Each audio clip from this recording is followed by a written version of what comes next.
জন্মাষ্টমী সবাইকে শুভ সকাল। আজকের জন্মাষ্টমী উপলক্ষে কিছু কয়েকটা কথা বলবো কবিতার মতন করে। আজকে তিনি জন্মেছিলেন মথুরা নগরে। আজকে তিনি জন্মেছিলেন মথুরা নগরে, করতে বিনাশ কংস মামাক বৃষ্টি বাদল ঝরে। করতে বিনাশ কংস মামাক বৃষ্টি বাদল ঝরে। আজকেও বৃষ্টি হচ্ছে সকাল থেকে। একে একে বধ করেছেন, একে একে বধ করেছেন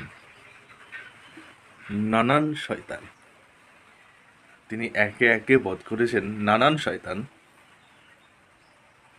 আবার তিনি বাঁচিয়েছেন, আবার তিনি